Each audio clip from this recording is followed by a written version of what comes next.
ఇందాక ఆయన అడిగిన క్వశ్చన్ కొంచెం ఎలాబొరేట్గా అడుగుతున్నా. ఆ, లాస్ట్ టైం ఎలక్షన్స్కి మీ ఫ్యామిలీ మొత్తం అంతా వైఎస్ఆర్ కాంగ్రెస్కి సపోర్ట్ చేశారు. ఆ. బట్ ఆ తర్వాత చాలా సైలెంట్గా ఉన్నారు. నెక్స్ట్ ఎలక్షన్స్ దగ్గరకు వచ్చేస్తున్నాయి. క్లియర్గా అసలు ఎటువైపు ఉండిపోతున్నారు. నేను ఇప్పుడు ఎవరికి మౌనిక ఇస్తా- అప్పుడు కూడా- మౌనిక గారు ఉన్నారు కూడా ఇప్పుడు. అప్పుడు కూడా టూ కరెక్టెడ్. అప్పుడు నేను వచ్చినప్పుడు నేను ఏ పార్టీకి సపోర్ట్ చేయలేదండి, మా నాన్నకి సపోర్ట్ చేశాను అంతే. బట్ స్టిల్ ఇప్పుడు మీ నాన్నగారు ఎవరికి సపోర్ట్ చేస్తున్నారు? మీరు మీ ఆ నాన్నగారు కలిసి? సిచ్యువేషన్ అప్పుడు నేను ఆ ఊర్లో ఉన్నాను కాబట్టి ఆయనతో పాటు వెళ్ళాల్సి వచ్చిందండి. సో నేను మామూలుగా అయితే ఏ పార్టీకి ఐఎమ్ నాట్ హియర్. అంటే ఒక వ్యక్తులకి పార్టీకి సపోర్ట్ దగ్గర నుంచి ఇప్పుడు ఏ పార్టీకి సపోర్ట్ చేయని దాకా వచ్చేసారు.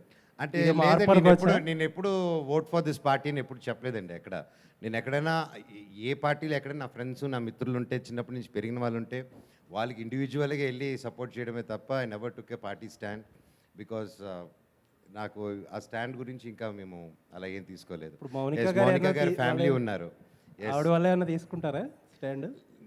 అదేం లేదండి, ఆవిడ స్టాండ్ తీసుకుంటే ఆవిడ విన్నంటే నిలబడతాను. ఓకే. దాంట్లో నాన్నగారు ఏదైనా స్టాండ్ తీసుకున్నారా కమింగ్? నా నాన్నగారు లైక్ ఇట్స్ దేర్ ఇదండి. బికాజ్ నా stand I'm responsible for my wife. So ఆవిడకి రెస్పాన్సిబుల్. సో ఆవిడకి I need to stand with her more than anyone.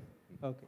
ETV business head చెప్పండి సార్. ఇప్పుడు ఓటీటీ స్పేస్లో చాలా బిగ్ జైంట్స్ ఉన్నాయి. Right sir. నెట్ఫ్లిక్స్, అమెజాన్ దగ్గర నుంచి మన రీజనల్ ప్లాట్ఫామ్స్ కూడా ఉన్నాయి. Right sir. ఏంటంటే చాలామంది ఓటీటీ ఎక్స్పర్ట్స్ ఏమనుకుంటున్నారంటే ఇంకా ఆ టైం కన్సాలిడేషన్ వస్తుంది మార్కెట్లో. Right sir. ఒక యాప్ అక్వైర్ చేసుకుని చాలా ఇప్పుడు మార్కెట్లో మేబీ 1 or 2 యాప్స్ మాత్రమే మిగిలే ఉండే అవకాశాలు ఉన్నాయని చెప్పి market research.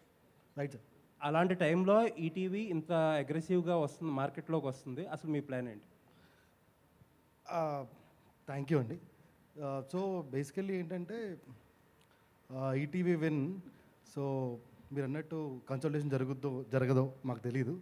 But what we thought of is that Telugu stories of our land కానీ కొత్త మన స్టోరీస్ చెప్పడానికి దేర్ ఇస్ అ వాక్యూమ్ అని మేము ఫీల్ అయ్యాము.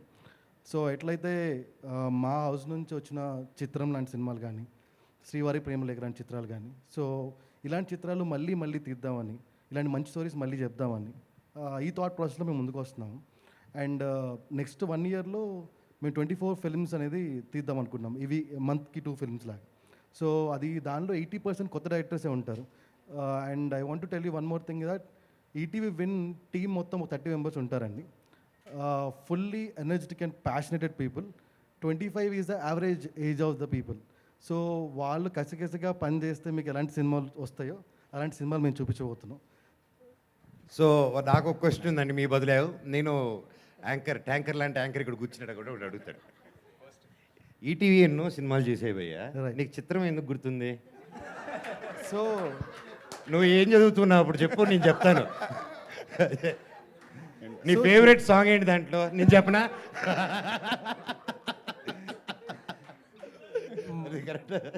మనోజ్ గారు ఇప్పుడు పాత మనోజ్ గుర్తొచ్చాడు. వచ్చింది ఒరిజినల్ బయటకు వచ్చింది. ఒరిజినల్. సార్ ఇప్పుడు ఇంకొక క్వశ్చన్. బేసికలీ కాంట్రాస్ట్ అండి. ఎందుకు చెప్పానంటే కాంట్రాస్ట్ కోసం చెప్పాను. So we are thought at any point of time. So we bring that kind of stories in to system అని చెప్తున్నాను. అందుకే చెప్పాను. Perfect, thank you.